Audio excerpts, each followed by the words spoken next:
దినవృత్తాంతముల 2వ గ్రంథము 18వ అధ్యాయము.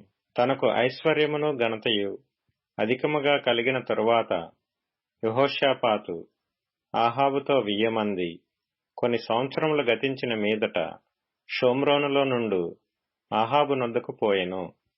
ఆహాబు అతని కొరకును అతని వెంట వచ్చిన జనుల కొరకును అనేకమైన గొర్రెలను పశువులను కోయించి తనతో కూడా రామోత్గిలాదు మీదికి పోవుటకు అతని ప్రేరేపించెను.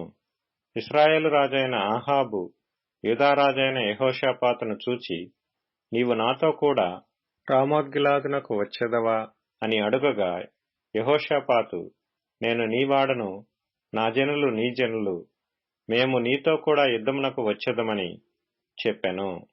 మరియు యెహోషాపాతు ఇశ్రాయేలు రాజుతో, నేడు యెహోవా యొద్ద సంగతి విచారణ చేయుదము రండనగా, ఇశ్రాయేలు రాజు 400 మంది ప్రవక్తలను సమకూర్చి, నేను రామోత్గిలాదు మీదికి యుద్ధమునకు పోవుదునా మానుదునా అని వారినడిగెను. అందుకు వారు, పొమ్ము, దేవుడు రాజు చేతికి దానిని అప్పగించునని చెప్పిరి.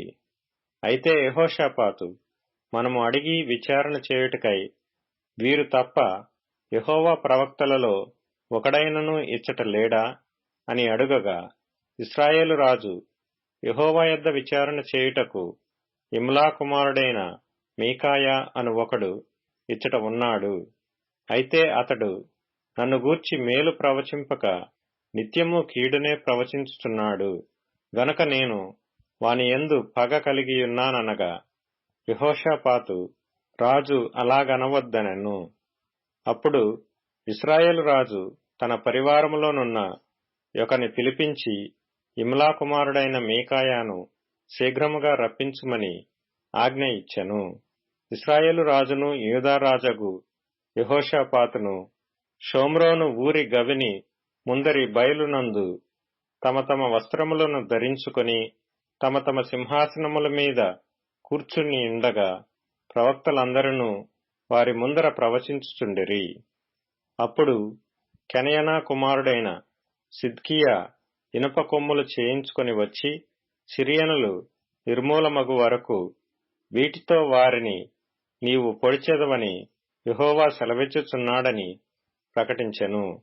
ప్రవక్తలందరూ ఆ ప్రకారముగానే ప్రవచించుచు, యెహోవా రామోత్గిలాదును రాజు చేతికి అప్పగించును, దాని మీదికి పోయి జయముందుము అనిరి. మీకాయాను పిలుచుటకు పోయిన దూత అతని కనుగొని, ప్రవక్తలు రాజు విషయమై ఏకముఖముగా మేలునే పలుకుచున్నారు, దయచేసి వారి మాటను వారి మాటలకు అనుకూలపరిచి మేలునే ప్రవచింపుమనగా, మీకాయా, యెహోవా జీవము తోడు నా దేవుడు సెలవిచ్చినదేదో దానినే ప్రవచింతునని చెప్పెను. అతడు రాజునొద్దకు రాగా రాజు అతని చూచి, మీకాయా, యుద్ధమునకు రామోత్గిలాదునకు మేము పోవదుమా మానుదుమా అని అడుగగా, అతడు, పోయి జయించుడి, వారు మీ చేతికి అప్పగింపబడుదురనెను. అప్పుడు రాజు, యెహోవా నామమును బట్టి అబద్ధము కాక సత్యమే పలుకుమని నేను ఎన్ని మారులు నీ చేత ఒట్టు పెట్టించుకుందునని అతనితో అనగా, అతడు, కాపరి లేని గొర్రెల వలెనే ఇశ్రాయేలు వారందరూ పర్వతముల మీద చెదరిపోవుట చూచితిని. వీరికి యజమానుడు లేడనియు వీరిలో ప్రతివాడు తన తన ఇంటికి సమాధానముగా పోవలెననియు యెహోవా సెలవిచ్చి ఉన్నాడనెను.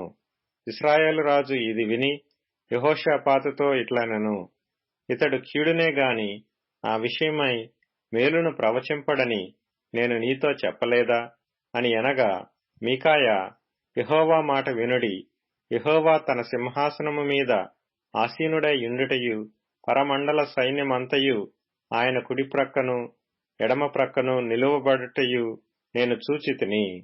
ఇశ్రాయేలు రాజైన ఆహాబు రామోత్గిలాదు మీదికి పోయి పడిపోవునట్లు ఎవడో అతని ప్రేరేపించునని యెహోవా అడుగగా, ఒకడు ఈ విధముగాను ఇంకొకడు ఆ విధముగాను ప్రత్యుత్తరమిచ్చిరి. అప్పుడు ఒక ఆత్మ వచ్చి యెహోవా ఎదుట నిలువబడి, నేను అతని ప్రేరేపించదనని చెప్పగా, యెహోవా దేని చేతనని అతని నడిగెను.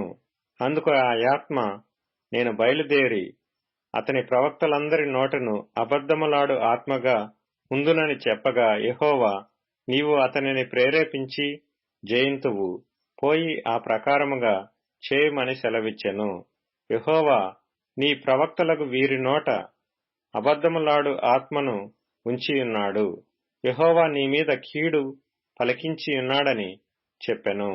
అప్పుడు కెనయనా కుమారుడైన సిద్కియా దగ్గరకు వచ్చి మీకాయాను చెంప మీద కొట్టి, నీతో మాట్లాడుటకు యెహోవా ఆత్మ నా యొద్ద నుండి ఏ మార్గమున పోయెననెను.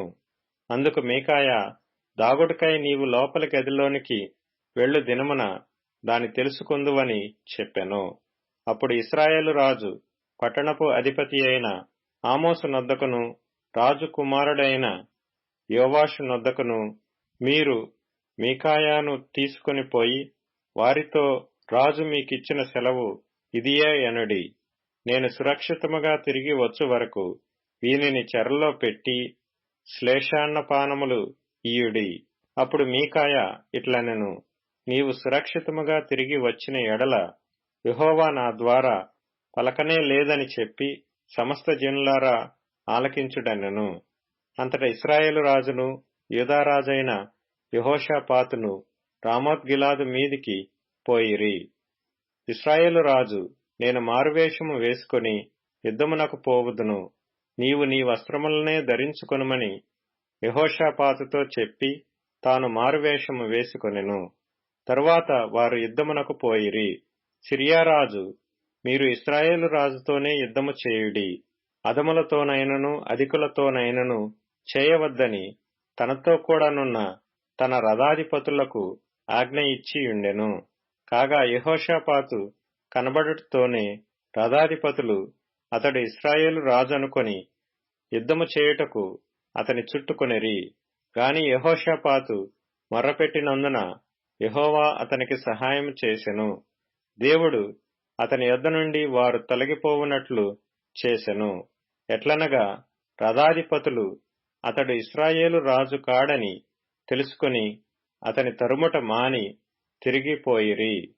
అప్పుడు ఒకడు గురి చూడకయే తన వింటిని ఎక్కుపెట్టి ఇశ్రాయేలు రాజును అతని కవచపు బందుల సందున కొట్టగా, అతడు, నాకు గాయము తగిలినది, నీ చెయ్యి త్రిప్పి దండులో నుండి నన్ను కొనిపొమ్మని తన సారథితో అనెను. ఆ దినమున యుద్ధము ప్రబలమాయెను. అయినను ఇశ్రాయేలు రాజు అస్తమయము వరకు సిరియనులకెదురుగా తన రథమునందు నిలిచెను. ప్రొద్దుగ్రుంకు వేళ అతడు చనిపోయెను.